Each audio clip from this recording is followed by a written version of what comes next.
I'm not the house of cards that falls down easily. I'm strong enough to handle what you throw at me. Welcome to Mental Health News Radio. I'm your host, Kristin Sunanta Walker. Just what are we going to discuss?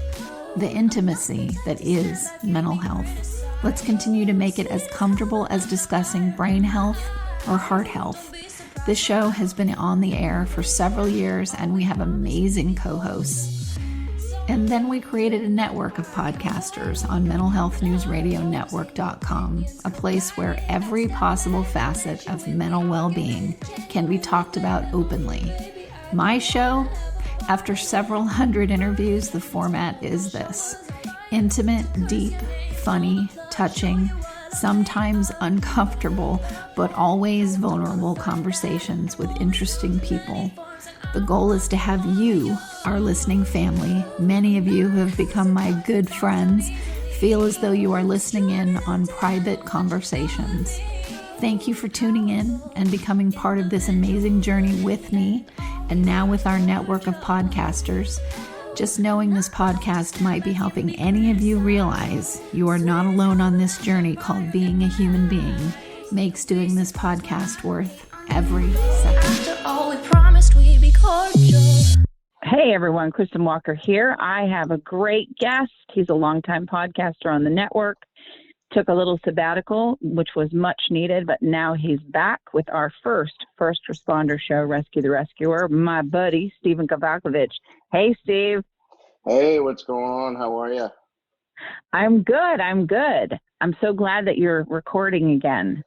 It's good it's good and necessary for sure. I mean, there's definitely been some external motivating factors, for that. I'm sure we'll get into that, but yeah, it's good to be here, good to be anywhere, really, I would say. Yeah. And I mean, good reason. You did some of those top 5 most stressful things that happen in people's lives: moving, wedding. You did, that was your year last year, and a lot of other things. So that's a good reason to take a break from extra activities. Yeah, I mean, last year, I guess right around the end of, I have to think now. So yeah, I guess in July, Yep. I just finished a schooling program. Yeah, and we had just moved into a new house like a couple weeks prior. And I did a 10-week program where I got a bunch of medical certifications, and I was just kind of overwhelmed at the time. And I was considering getting back into the actual clinical healthcare world, like actually patient care wise, medical assistant, phlebotomy, and pursuing nursing, which is still something I'm pursuing. But that was my actual focus back last year at this time, and I was also going to start college classes. So I had just a lot going on, and it was one of those things that I really wasn't intentionally trying to back off of. It was just kind of like circumstances and life kind of did it for me. Yeah. If that makes sense, Yeah. I even forgot to add. So new job, new marriage, new house. That's a lot in 1 year. Yeah, I mean, well, and that was the thing. So then, like in September, right in August, at the end of August, I started school, like just college class, one class at the local community college, and then I got an incredible opportunity for a full-time job, working where I currently work with. It's a program that works through Rutgers University in New Jersey, and we're actually a grant-funded program that's helped support people with substance abuse and addiction issues in New Jersey. It's a telephone peer support line that's available 7 days a week. So I started doing that, and then, yes, like you said, in November I got married. So it was just, a whirlwind of like 4 That's why I didn't say anything. I didn't pressure you. I was sitting there adding up, oh my God, he's done this, he's done this, he's done this, he's done that. Like, if he comes back to doing this, that's great, but he's got to get through, all of this first. And yeah, I mean, let's get into it. I mean, now more than ever, we need first responder support. Well, that's it. And that's, and then fast forward through the from February on until this time of the year. Yeah. I mean, everybody's life has just been complete shambles and lack of security. There's so much unknown that we are all living in right now. So it's been tough. I mean, I won't lie. And I started actually, they sent us home to work from our homes in March. So I've been working out of my basement since. And this past few months has been not easy. It's been really, really challenging. I mean, I've been fortunate to have a home, have my bills paid, have a job. My wife and me were both working from home. She's a teacher, so she's been working. So we were very fortunate. We're very blessed, refrigerator full of food, all those things. But the isolation, the lack of, like I said before, the unknown, the insecurity, my personal anxiety, my own struggles with my own stuff it just increased, I would say, over these few months of being at home. It was a dark time. Oh my God. Absolutely. Everybody's running to their go-to. And for me, that's food, so, I've definitely got, and I'm not giving myself 1 ounce of grief about it. I'm doing the best that I can, but I increased the food intake, and that was comfort for me, to get through this time. And I've had to ramp up my self-care, like, just in unbelievable ways in order to maintain. And I've gone I'll realize I've got, 2 weeks worth of shows I haven't posted up, and I just can't. I finally hired someone to post them up for me, because listeners, for 8 years or so that I've been doing my own show, I put every title, I put every description, I create every custom image. For a while I had somebody doing it, but I like the way that I do it. And I finally said, okay, I got to hire somebody to do this. Otherwise I'm going to do shows and then they're just going to sit. Yeah. We're stressed. It's a lot of work. And then, I found that, you just get to a place, even though, the ironic thing is most people that work like a job where they're going to an office or wherever, and they're out of the house 40 hours a week or more, they always have that dream of, oh, I wish I had all this time where I was home, or I'd want to work from home. I'd get so much done. That's not true. I thought I mean, granted, we got a lot done around here that we probably wouldn't have, but it's not as, it sounds so nice when we're thinking about it, but until we're in the situation, we don't really know how we're going to act or respond. I'm standing here in my basement, and it's kind of like my man cave or whatever. And I got dumbbells. I got like adjustable dumbbells. I mean, I have a nice gym set up here, and the amount of times I've actually lifted any of this stuff up since we've been quarantined in March, a couple. One of them was getting them down here, Exactly. Oh my gosh. The only thing I could say I've done consistently, and it's only because I have buddies. I've got 2 people that do it with me. We get up at 6 a.m. every day, and we do about a 2.5-3 mile walk. And and if I hadn't been doing that, God knows how much weight I would have put on, because I was still gaining weight while doing that, because I was like, I just have to stuff myself with food. So, it's everybody's getting through this how they can. The thing that I found really interesting was, when all of this first started to become part of our experience, things started like my ex-husband got coronavirus in December. We didn't know that's what it was at the time, but now we know, because he had the antibodies test. Now we know he did have it. He wasn't around anybody, thank God. But, it really didn't start to really hit the mainstream public until, say, about, end of January, February. And at that time, oh my God, thank you, first responders. Thank you to our policemen, firemen, EMT, the military, and you saw people running to go get jobs in the industry, in that industry, and everything's wonderful. And then we have the civil unrest, and it's, oh, the police suck, and oh, da-da-da. And now we're seeing, suicides and people dropping out of being police and all this stuff. And I'm kind of,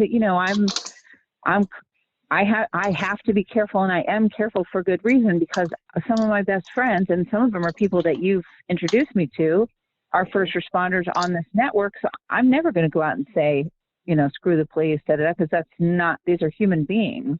On the other side, I don't like the violence and everything either. So it's been interesting to watch that wave. I wondered what you thought about watching that, lauding heroes and now you're shit, basically. I mean, it's just, it's obviously very disheartening. I guess to me, it's just not surprising to me, because I guess the only parallel I can really think about drawing to paint the picture maybe is just the days after 9/11, the days, weeks, and months after 9/11. It was the same thing. Oh, the heroes, America, united we stand. It was great. I mean, I'm sure you remember everybody. I mean, I felt like for one of the few times in my life, I felt like we were a united nation. And and then the lauding of the first responders was obvious because there were so many casualties of first responders that day. And but it didn't last long. Like, I mean, ultimately, if you look at it on a global scale, it didn't last that long. People are quick to forget. People are quick to. It's just, I mean, yeah, I get what you're saying. And then of course, I don't want to get into too many specifics, but I had recently a paramedic that I used to work with very closely, who knew a lot about what I was struggling with when we worked together at the time. We're close, haven't spoken in years. She reached out to me 2 weeks ago, just because she needed someone to talk to, and she said, "I'm struggling this job. Like, now I'm going into, Lord knows what, I'm going into protest. I'm going into civil unrest, and I'm going into places where I'm considered I'm coming in to help, and I'm a target." And she said, I told my supervisors, if I show up to work and we get dispatched to something that large, I'm walking off the job. I will never come back. My career's over. Like, I'm done. And I said, well, it sounds like you're kind of done already. Like, yeah. You know what I mean? Like, it sounds like you're at your breaking point if you're at that place. So yeah, because I think what I try to get people to realize too is, okay, yes, the ambulance has to. Who do you call when there's a shooting or there's some kind of protest or what have you, and someone gets injured? The police, firemen, ambulance, and they are driving into a danger zone, and on top of that, they're also putting themselves at risk for COVID. Yep, and their families. And they also. And their families and everybody they're involved in. And they're also, I've had a few that have called me saying the same thing as your friend, saying, I'm now, in some places they've called me to come, but then they treat us terribly when we get there because they're afraid we're going to give them COVID because of our exposure. Yep. Well, here's something it's kind of related, kind of not, but me and my wife were kind of debating this morning, because we learned that I guess one of the professional basketball teams in Florida, I think, is actually like isolating all their players, like living in a bubble for the entire season where they can't leave, they can't go anywhere. And I'm just like, what the hell are we doing? Like, granted, I'm saying, like, I think that's good to help reduce the spread, but where are the priorities here? Like, I mean, and football players are going to be tested every single day, but what about all the people, the regular citizens, the not, I know. It's that same disparity based on income, based on, financial. I mean, why is it that some people get tests, every day, and yet we still struggled. And when we can go get a test, you got to wait in line sometimes for 8 hours before you can get tested. Well, then, okay, and then let's move it a step further. Okay, I live in Jersey. The casinos are open. They can't have food. You can't drink. You can't have drinks or food in the casino. Okay, but you can gamble. Okay, so the state can make a lot of revenue. Blah blah blah. Okay, restaurants can't have people, but you can't have people in restaurants. But you can have them walking around casino as long as it's generating revenue for the state. I mean, come on. Like, so let's just get real about what the hell's going on here. I know. I mean, let me go to. We could take it a million places, and we're gonna just get frustrated. We can. I know, exactly. And the only thing that I've been able to keep myself somewhat sane is just really focusing on living in the moment. I know you hear that all the time, and it's like, you know, you roll your eyes when you hear it. But the reality is, for me, to get through this time, I've had to go, you know what, just focus on right now. Don't think about yesterday. Don't think about 5 minutes ago. Don't think about tomorrow. Think about right now. And I've been trying to live, you know, as much as I can every day like that. And you know what? That's actually been really healthy for me physically and mentally. Oh, I the same here. I try to do the same thing. You know, I think, I mean, I'm starting to become a little bit more lax about it, I guess. The more things come back to sort of normal, if you will. Right. But during like the most lockdown part of everything, like I was definitely like really learning to appreciate just coming outside and listening to the freaking birds in the morning. Like Right. you Exactly. taking the time to really appreciate something that you just, we walk by 1,000 times and never even notice. Hey listeners, a quick but important notice for all the shows that we'll be doing for our first responders. In 2018, the number of police officers, firefighters, EMTs, and veterans, anyone who's considered a first responder, who died of suicide was greater than the combined total killed in the line of duty. More attention is being paid, but help is often elusive. Even with more available resources, those who are first in line to help us, actually asking for help for themselves, that can be the hardest thing for them to do. Mental Health News Radio Network is working with Stepstone Connect to give voice to our incredible first responders. Stepstone Connect is an organization born of the belief that accessibility and confidentiality will eliminate traditional barriers to treatment. Privacy and the peace of mind that comes with it, combined with easy, everywhere access, underlines Stepstone's mission and treatment philosophy. It's simple. With access to the internet and a device with a camera, you're a click away from leading mental health clinicians who specialize in the treatment of PTSD and other trauma-related injuries for first responders and their families. If you or someone you care about is struggling, please don't let another day pass before discovering what Stepstone can do. Stronger connections, everywhere access, stepstoneconnect.com. You can find out more by going to their website, stepstoneconnect.com, or call 800-495-3761. Now back to the show. I've learned a lot about respect for others through this, how obtuse or self-centered, you know, people can be on either side of whatever political shitstorm is going on. I have really learned about coming down to basic respect. Can I give you an example? Sure. I'd love to hear this. So we have people coming in to where I live from states like Texas that are hot spots. And they come in and they don't self-quarantine. They don't believe in it. This is all a Democratic hoax, blah, blah, blah, blah, blah. And then they think it's funny to, if you're wearing a mask, to come up and breathe in your face because they think you're ridiculous for wearing a mask. And they think that this is funny. Yep.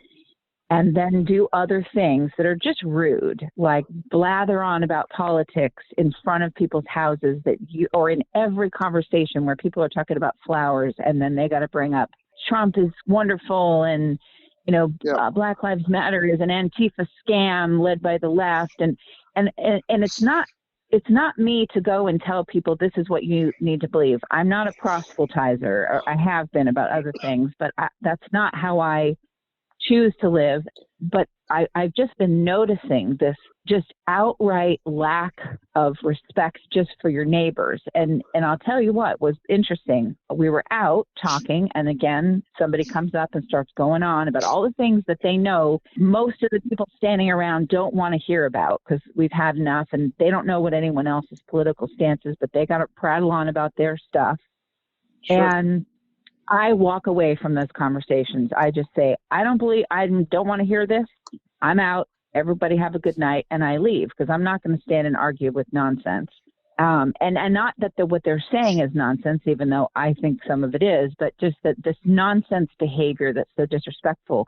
And it was so bad that another neighbor that was there, who is believes in things way opposite of me, But he was so upset at the disrespect that he came to my home and apologized, even though he wasn't the one having the conversation. And the reason I bring all this up is it doesn't matter what you believe politically, religiously, whatever. There is a common thread of decency that we can all adhere to, that we can all strive to be at, that is just about respecting people, your neighbor, your friend, the person at the store. And some people, what I've watched through this whole thing on both the left and the right and wherever in between, there are people that are lacking, for whatever reason, that common decency. And I don't know why, and I don't know how to fix that if I even can, but that's the thing that has been like a big shining thing for me through all of this. Well, Kristin, I mean, my take on it, and I think this could be a part of it. At least I believe it's a part of it. Is it's behavior and like herd mentality and the way groups behave Right. tends to. I mean, anything kind of comes from leadership, right? So, Yeah. or what it's being taught. So, if what we are seeing in the leadership, and I'm not going to, I don't want to try to get too on my, what my beliefs Right. are, but it's kind of hard not to. But I mean, if we see the complete lack of respect, leadership, and decency that is shown from the administration, is it any wonder that it's spreading like COVID? I mean, no shock. Yeah. Yep. Yep. What Exactly. amazes me is the I actually saw this morning, and I'll share this it was in one of the memes that somebody put. They said, cognitive dissonance is when you applaud secret police snatching up people into unmarked vans, then turn around and claim that having to wear a mask is like living in a dictatorship. Right. That's what we're living in. Yep. We're living in a place where people are not real, like, they're completely, the lack of, I think the biggest thing that I'm seeing is the lack of self-awareness. At 100%. Thank you. That's, that's exactly right. A lack of self-awareness. Because I actually confronted someone in a very nice, gracious way saying, not everybody wants to hear what you have to say, even if they agree with you. Because when we come home for peace. There's enough of everything else out there in the world. But when we're here, and they were completely obtuse about their behavior. So they acted. And the way that herd mentality works is that you push people to go and blah, blah, blah, blah on your behalf. So whoever the quote unquote leader is, even if they're not a good one, incites people through division and anger and whatever to then go do their dirty work on their behalf. That's what you see going on. And sometimes it's a matter of just saying, hey, I believe what you want to believe, but stop proselytizing to me. I don't want to hear it in my neighborhood. I don't want to hear it from the left or the right. Can we have a peace zone? And sometimes people that do that realize, oh my God, no one put it to them that way or whatever. And then because I'm seeing now the behavior changing, but it took some of us going, this is not okay.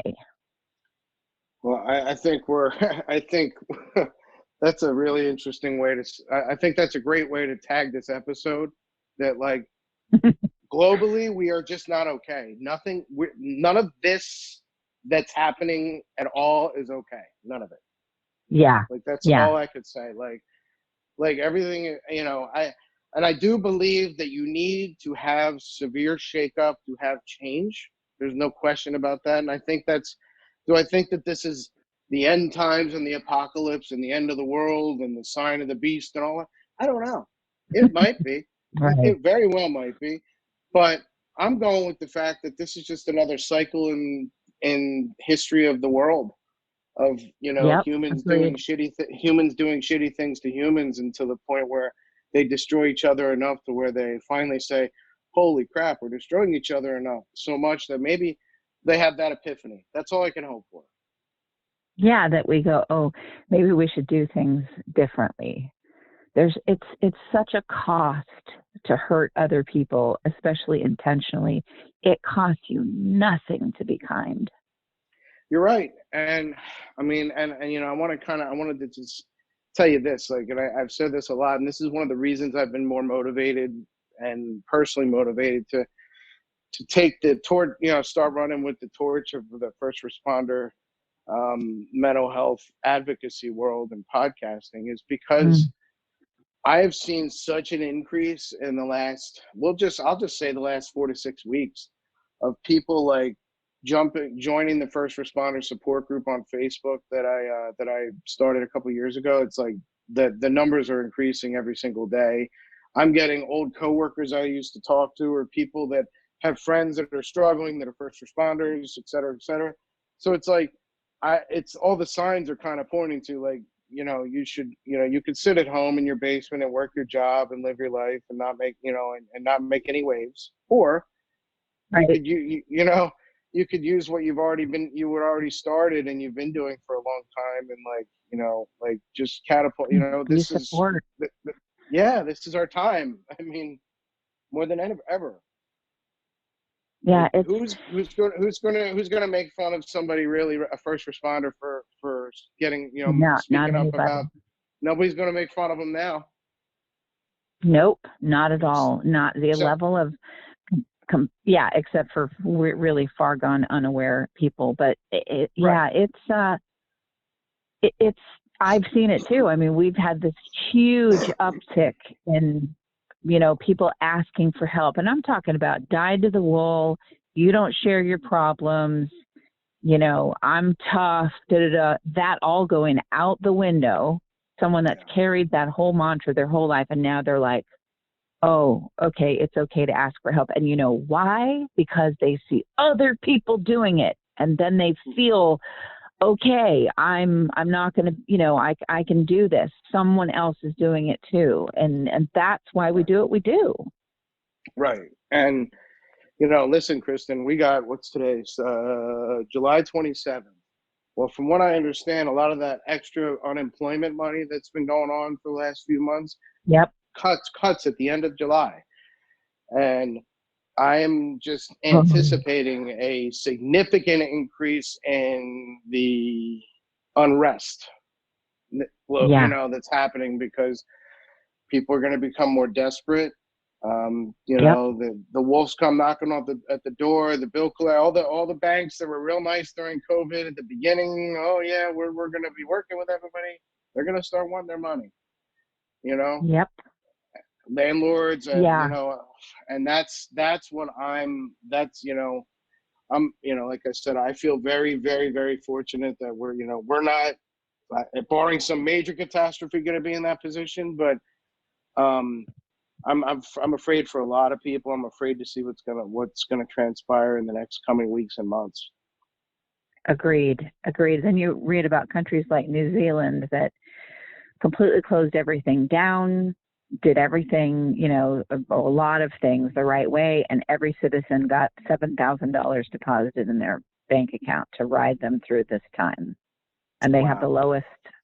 I mean, I fact check that, listeners, but I've read this from multiple, valid news sources. But it's like, can we get America to get to that place? Is it possible? I'm going to hope for that. I'm going to hope for that. I don't want to believe that we're just screwed because Americans are selfish, blah, blah, blah, blah. And I'll tell you this. I mean, we're always, every time I would travel out of the United States, somebody wants to pick a fight with me over whatever it is that they hear in the news in another country about Americans, and much of it deserved. But I'll tell you what now, I mean, I haven't traveled, but I've spoken to many of my friends that live outside the United States, and I'm telling you, they feel sorry for us. Like, they were, at the beginning, they were like, oh, they're getting what they deserve now, so, a little bit of schadenfreude, and now it's gone on so long, and it's so horrible that they're like, wow, we feel really sorry for Americans. I mean, listen, I mean, and this is selfish of me, okay, maybe, but like, I think about, this, just 3 years ago, just under 3 years ago, my parents finally got able to retire to Florida after Yep. years of dealing with my adult bullshit, and taking care of me. And they just Tuesday, they just closed on a house and on a condo because they've been renting and having to move every year when the landlord wants to up the rent, whatever. So it's just been tough for them. Right. And, my dad's 74, my mom is in her, late 60s, and it's just them down there with my dog that they got from my divorce, more of my bullshit. But anyways, they, they got the new place the other day, and man, would it be nice for me to be able to fly down to Florida and help my elderly parents move into their house? Mhm. Yes, but I can't. Yep. I can't. I mean, now on the flip side, Mhm. one of the positives of this is my I'm divorced and I have my kids through my first wife, and fortunately, because my kids' camps were canceled this summer, I get more time with them than I've had in years. So Yeah. there is some positives, and that's the things that I try to really embrace. Like tomorrow, we're going to take the kids down to the Jersey Shore for the week, and we don't go to the boardwalk. We're practicing the things not only to keep us safe, but also my ex-wife's family safe, because it's not, Right. Exactly. like I can't go and take my kids all over the place and then send them back to her, and God forbid her get sick, Right. and and then it's on me. Like, that's Yep. that thing you were talking about before, that respect for others. Like, you know, Yeah. Even if you it's don't really like someone, you don't gel with them, or you don't like their politics at all, and you look at them like they got three heads for what they believe, you can still have personal respect for their lives. right. And that's just the thing, like the decency of just being human, another human being spinning around on the Yep. same globe that another human being is. And that's, I mean, I don't know, Exactly. maybe it's just, maybe I can't say for sure if I've always thought this way, coming up, or if it's because of my experiences and the perspective I've gained from those experiences. But I just can't fathom how people can really look and say like that people are different. Like I just don't get it. Right. Like we have different circumstances, we have different life, situations, but are we really that different? Like when you have a bad a bad cold and a fever, do you not go and get taken care of the same way anybody else would for that if you could? Right. like like We all are made up of the same stuff. It may look different on the outside, but someone that lives in Tunisia doesn't have an extra body part than you. Like, we're all made up of the same stuff, on the inside. It's just, yeah, it's superficial stuff and obviously very great differences because of where you grew up and your traditions and so on. But really, we're all made up of the same stuff. An elephant is an elephant is an elephant. There might be different breeds of elephant, but they all got big ears. They all got a long trunk. I mean, right. it's that kind of thing where you go, like, can we remember that? Can we remember that we're all made up of the same stuff? I mean, that's the thing. I think it's like we all need like this global, like everybody needs to go back to fucking kindergarten and like learn those things that you learned in kindergarten, and you're not leaving kindergarten until you learn them and start acting on them. Like, Right. like it's not that Right. hard. It's really not that hard. It's not simple, but it's not that hard. I don't know. Right. Exactly. It's little baby steps. That's why I love the field of mental health. I love this field. And boy, if ever there was a time that is just eradicating stigma around mental health, it is now. Like, it is just eradicated, to the point where we won't even need to say stigma, that word, anymore, because, now more than ever, people are realizing, oh yeah, that's important too. Because everybody, even the people that I've never had depression, I've never had anxiety, that's your problem. Well, guess what? COVID came along and everybody got some anxiety. Everybody's struggling with mental health. Everybody. That's it. I mean, that's it. I mean, and I told you the full-time job I'm working currently is, it's a grant funded program. So we started in November, and it's crazy to say this, but because of the COVID, isolation and the pandemic and the lockdowns, it's actually probably helped us justify us continuing to get another grant, because Yeah. our call volume is increasing. Like, I mean, every day, like we're getting new cases every day, new Mhm. referrals, because, people are locked at home, or not, or fearful of going out, or whatever their situation is. And they just need somebody. Like, some of my people that I've been to, Yep. I have certain caseload people, callers that I've been speaking to since November.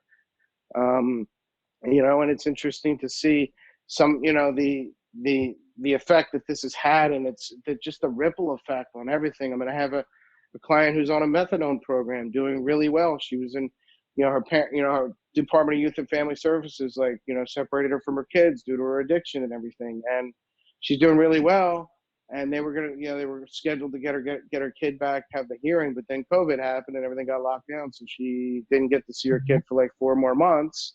And, Oh, so it's like so many different, I could tell you hours of stories of things that I yep. know from people that, and these are the things that aren't being televised in the news. These are the real life stories that are really affecting people. I'm looking at my living room window right now at my neighbor's house right next door. That guy, I'm looking at his car. Now, that guy, very right next door to me, he's maybe 50, 51. He was on a ventilator for 6 weeks with COVID-19. I don't know how he's still alive. Oh, my God. And we didn't even know he was in the hospital until Channel 10 News did a big story about him coming home. And we had no idea. Oh, This guy, my I mean, he's a healthy looking guy, from what I understand, no major issues. And he's lucky to be walking around. It's God. I don't I know. understand how. Go I ahead. look at Michael, the most, we call him Samsonite, because you could throw him out of an airplane and he would still, he would get banged up and still be walking around. How did he survive with all of his health problems? How did he survive and not go to a hospital? It's just, it's And random how it, he- I mean, yes, obesity and, asthma and, there are common factors that they're noticing, but then there's someone like my ex, who just every possible, except for the obesity part and asthma, but every other thing else, a quote unquote weakened immunocompromised system. And yet he was fine. he didn't have to be hospitalized. He was horribly sick and got pneumonia, but I mean, it's just kind of nuts. I think that's another reason why people are being brought to their knees in the way that we all are, is because there doesn't seem to be this rhyme or reason. We don't know of it anyway yet. It could As to just who hit get anybody, Yeah. anywhere. Well, I was talking. I believed at the beginning of this thing when they started locking things down. I'll admit I had my conspiracy theory goggles on and started thinking this was BS. But then, I got sent home from work March 22nd. It was on a Sunday, and they told me, take your computers home. You'll be home till whenever. Okay. And I was like, all right, well, whatever. 2 weeks prior to that, me and my wife had been going to this Bible study at this lady's house for a long time. Always, we'd go there every week. We had been there 2 weeks prior. 22nd happens, I get sent home from work. 2 days later, I get a call. Kathy passed away from COVID. Kathy was the lady who ran the Bible study. Now, Kathy, on that Sunday, she was feeling fine that morning. That afternoon, felt like shit, was dead by midnight. You Oh know? my Lord. And that was at the very See, that's beginning. And I was like, he was the yeah, first person, one of the first persons in New Jersey who passed from it. And I was like, okay. And, I mean, a for public real. health crisis should never, ever, ever be politicized. But that's the problem. It is. Exactly. And with the election coming, it's only going to, I'm Yeah. just terrified to see how many poor people are going to suffer for the greed of, you know, rich Power white and politician influence. asshole, Hmm. exactly. Yep. Absolutely. It's scary. But either way, Well, I'm happy to be back, and I'm gonna be Yeah. I'm here, and I'm here to continue the fight that we need to continue fighting, because our Supporting voices our first responders. Yep. our stuff we need to talk about, the topics, the hard conversations.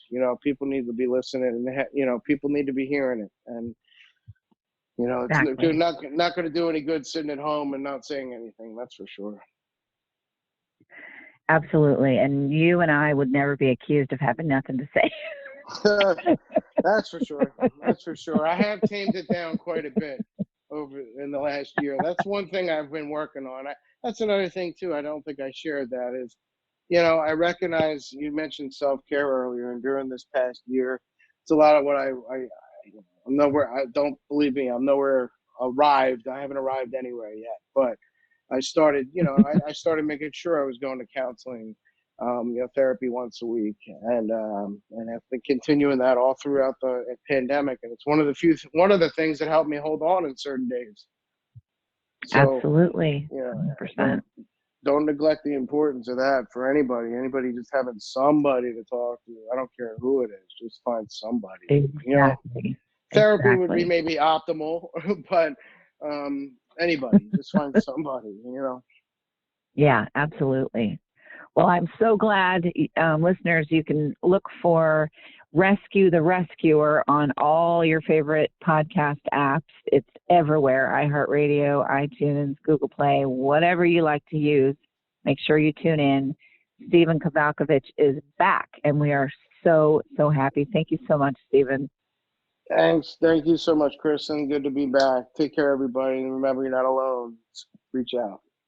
Absolutely. Sometimes I'm passive aggressive, but never without good intentions. I heat up and act on my emotions. Thanks so much for listening to Mental Health News Radio. Our podcast can be found on iTunes, Stitcher, and hundreds of other podcast apps, or you can visit our website at mentalhealthnewsradio.com. If you have a question or would like to be a guest, become a podcaster on our network, or join the amazing organizations that help keep us on the air, please email us at info@mhnrnetwork.com. Get ready for that special goodbye from our resident therapy dog, Miles, and a special thanks to Emily Sohn for letting us use her incredible song, Cordial, for our podcast music. Listen to the full song on SoundCloud at emily.sonne. Don't be surprised when I don't hate on you. After all, we promised we'd be cordial. So